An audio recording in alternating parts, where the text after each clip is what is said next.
My name is Peter Joseph. I am currently the de facto founder of an organization called the Zeitgeist Movement, which is seeking to alter the current cultural climate, if you will, into something that could be considered actually sustainable for not just one nation or class, but all the world's people.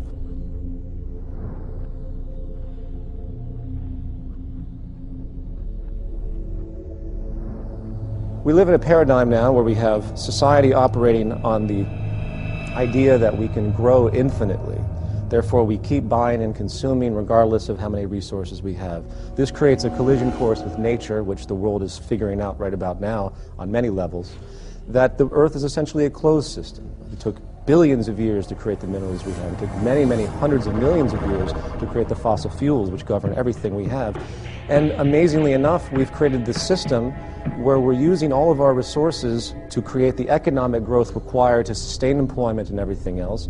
And simultaneously, we're diminishing our resources at a near exponential rate, it seems, as population continues to grow. And no one seems to understand that it's an absolute clash, and that eventually we're going to run out of pivotal resources, and eventually you're going to see things, I don't know, like the human population start to dwindle down.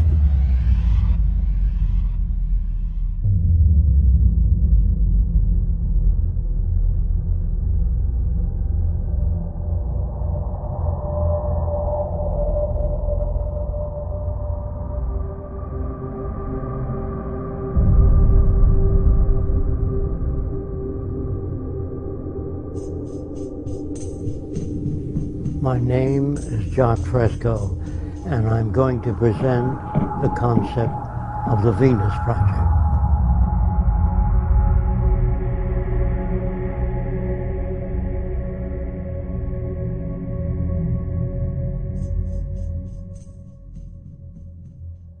If you don't want war, if you don't want poverty, hunger, unemployment, you have to declare all the Earth's resources as the common heritage of all the world's people.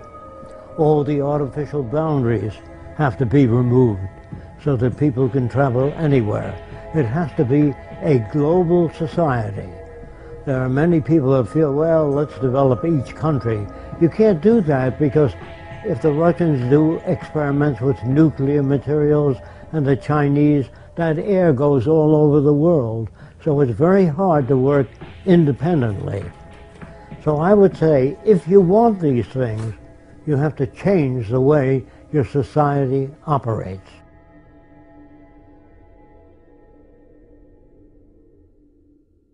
We believe here at the Venus Project, we are not civilized yet.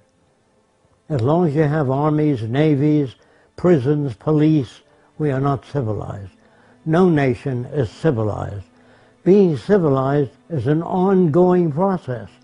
The more we learn, the more we know about the environment and human relations, the more we're able to deal with the problems. If we fail to do that, we won't be able to solve problems. If we go with traditional values, we won't be able to solve problems. All of these pump primers do not work. There's always been wars. The wars have continued to get worse, even though the universities today have the most sophisticated equipment in the science labs, the architectural labs, all the labs, and the wars are getting worse. The explosives are getting worse. Since the atom bomb, the explosive power is much worse. So there's something definitely wrong with all cultures. When I say wrong, I mean that the system doesn't work. Now, to talk about a system that does work is a little foreign to our habits of thought, so I'm going to try to explain how we make decisions. Actually, we don't make decisions, we arrive at them. The only way a real society can operate, period, is in a steady state economy, meaning you don't have the mechanism of constantly needing to do anything other than being sustainable in your everyday living and having society recognize the attributes of sustainability which are required. That's the value system orientation needed to create a stable society. As a brief extension of this, we live in a materialistic culture. We live in a culture that's predicated on inferiority and people thinking that they need more and more and more because of many reasons, because of someone else having more, status-oriented issues, so on and so forth. And that fuels into this mechanism of the growth economy, of getting more and more holidays, people give each other gifts. These are inventions for economics. As long as we use money and the bottom line is profit, then those who control the money are able to make the laws in their favor. And that means that they really don't care about people. They care about wealth, property, and power when that is the main incentive.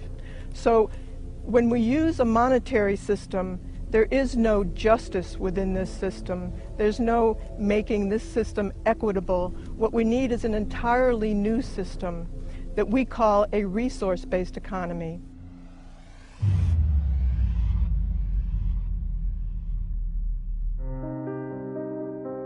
In regard to social operation and how to create a new society, or better yet, just to say to create any society that would be sustainable and efficient, there's really an empirical train of thought, if you will, of how to do that. First of all, you have to think about what the human being actually needs.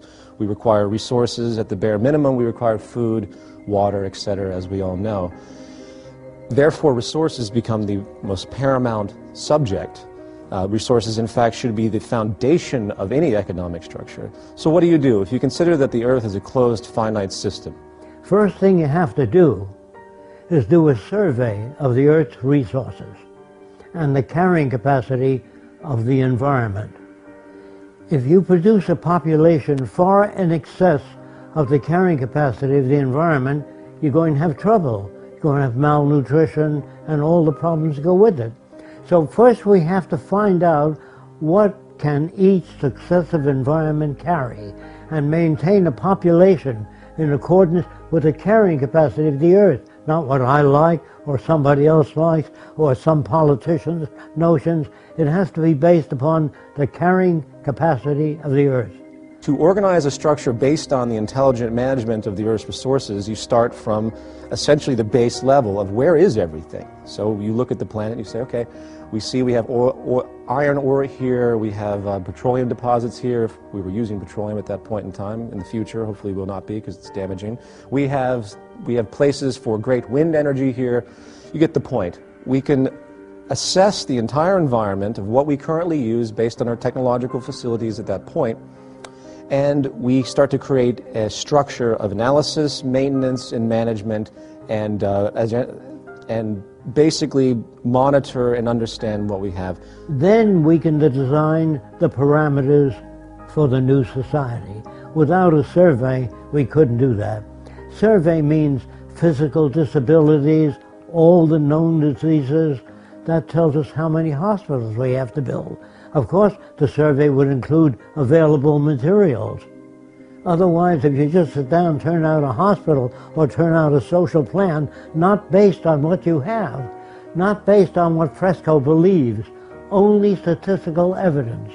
The end of what's your opinion should have been gone in 1927. Then you move to the next level. How do we utilize the resources in the most efficient way? Technology is the methodology to harness any type of resources we have. Technology is the growing intellectual field that allows us to know how to manipulate our environment for our betterment and to be more sustainable, hopefully. So what we do is we utilize our technical information, and then we analyze the planetary resources.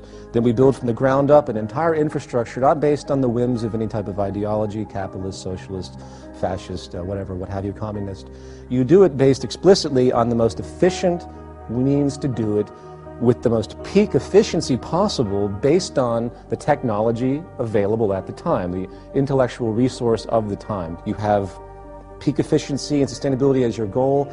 You just simply weigh all parameters when you analyze anything, and then you're going to build a society that is essentially, for lack of a better expression, perfect. It's not perfect at all because things are going to constantly change, but it's the best you can do at that point in time, which I think would be a variance of perfection.